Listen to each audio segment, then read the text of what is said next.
Johan, first of all, congratulations. You've extended your contract here. It's early. So tell us how excited you are to be sticking around at Gloucester. Oh, thanks, Alastair. No, I'm very excited, and privileged, and obviously grateful towards the club and everybody at the club, and obviously the board and just everybody, that how they accepted me, and also the opportunity that there was an opportunity to extend. Obviously, I do believe in the way what we want to achieve at the club, and I can thank the players for how they accepted me, and that's why it's a privilege to coach them, and it's a great place to be. Obviously starting to feel like home now with the fact that we have been here 2 seasons, and when the opportunity came, when David Humphreys started the process of asking me if I wanted to extend, obviously there was a bit of thought going in there, and then decided to stay because I do believe we're on the verge of hopefully achieving stuff that we want to achieve. Did you have to deliberate for long? I mean, clearly this is not your home, so there must have been some thought about what happens over the next few years. Yeah, I mean, it's obviously a place that I've settled in well, and a place that I really, can't say thank you enough of how the people accepted me, and look back at the semi-final quickly on the number of cherry and white supporters they were, made my heart feel so proud, but also disappointed that we couldn't give a result to them. But so obviously there was a part that was excited and wanted to sign, but with my daughter back in South Africa, and that I haven't seen since January, and also obviously if she keeps on staying in South Africa, there was a bit of emotional decision. Do I go back? There was 1 or 2 opportunities, and I was thinking, do I go back and be in the country where I'm closer? But then again, you're not going to see Ruan, and there's always pros and cons. But then I looked at it, how we enjoyed it, and also where I want to take the club, and I feel the job is not done, and there's excitement there that obviously made the decision at the end easy. How far are you in your progression here? Because you will have arrived with fairly definitive views, I imagine, about how far the club can travel. You've obviously taken them from 7th into a semi-final place. How far advanced are you, and are you on track in your mind? Are you ahead of the curve? Are you slightly behind it? Where are you? Yeah, it's a difficult one, because I think the biggest thing for me was to get the culture and almost the environment in place. And it's not just about what I want to get in place, what everybody wants, and how they want to see us as a team and as a club, and how they want to enjoy each other. I think that's probably even more important for me than the results, although I know we get measured by the results.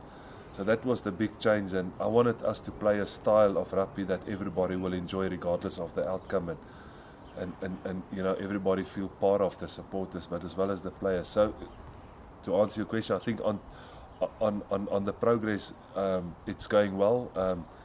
I would say when I came here, I felt that we went up 2 places from 9th to 7th last season, but apart from that, all our scoring tries, our running meters, our offloads, our stats was up in the right direction, and we just needed to get the balance and the decision making. And then this season I felt that we're good, and if I wanted to leave room for improvement, I probably would have said 6th and 5th would have been a good a growth, but we obviously played well at some stages and got into that playoff spot, and now the club has experienced that, the players has experienced that. So again, it's a good progress, but we all seen there's still a lot of work to be done. So I'm happy, but again, Alastair, I think the most important thing is who are we as a club, what do we stand for, what's our values, what's our culture, does the players grow as men, and do everybody, all the staff, at Kingsholm, there at Hartbury, are we embracing each other every day and looking forward to the challenge? That's what we want to measure at the end.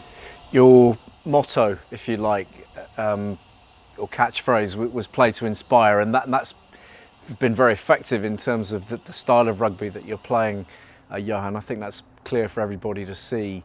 Was there a part of that for you that involves just removing the stresses over each and every little blip, every defeat, so that you're concentrating rather more on the bigger picture? No, definitely. I think every club and every player, if you ask them first day of pre-season and they ask what would you want to achieve this year, everybody's going to say we want to win. We want to win, play in the playoffs, win trophies. I think that's a common goal that every sportsman plays. But I feel there must be something deeper that you play for. There must be a why, there must be a reason why you put on the jersey, why you make the effort to get out of the bed, to go through a hard day's training. And therefore, the play to inspire is quite close to my heart. I feel that we get every day the opportunity to inspire each other. And I'm not talking about this massive emotional speeches. I'm talking about how just a nice greet, a nice hello, maybe if I see you a bit down, asking you what's wrong and maybe try and uplift you, talk to about things that I went through and see if you can, encourage each other. And then obviously the players get the opportunity when they put on the jersey to these young kids that, we see next to the field with Gloucester t-shirts and jerseys on, and they want heroes, they want people to look up to, role models, and they get that opportunity. And then you look at the shed and you see 70 and 80-year-old people stand, and I ask the players, why will they offer a Saturday up and come and watch here? They want to get a bit of hope, a bit of inspiration, and we've got that platform and that inspiration. And then off the field, how do we get the opportunity to meet people and get invited to different venues and players, and maybe just that one moment you get something to inspire somebody. So I think it takes that pressure off. Regardless of winning or losing, we all can learn from that situation, that desperation or that mistake or failure, and maybe use it in the future to inspire a family member or a friend. That seems to me to be quite enlightened.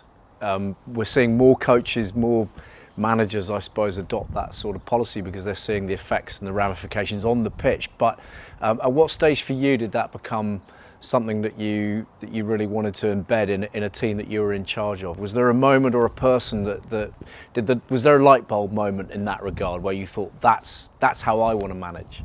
I think it's when I became a head coach for the first time. I realized through the situation that we were in, we were desperate, we were out of the main competition, we were nobody, and we came together and we said as a group, we said, what do we control? We control our effort that we work, that we put in, and then let's care for each other. And I just saw players change as men, where they were open when they went through tough times. And then as if you start believing in those things and you start believing in a culture where people are caring for each other, I just saw that how you can change people around you, and it gives you a great platform, it gives you a great point of discussion to talk to, and there's always something that you can see if you can challenge yourself, but also your supporters and the people, and I think then there's something in the morning for everybody to get up. With what attitude do we get up? So it's something that I've experienced, that that we get challenged every day by when we have the good and the bad times. And I do believe that as much as coaching is a calling, in my view, we get the opportunity to work with young people every day. I do believe that a player is not by accident at a certain time in a certain place in his career. He's there for a reason, to make a difference, and it's just a easy way to keep your focus and to also keep you challenging yourself.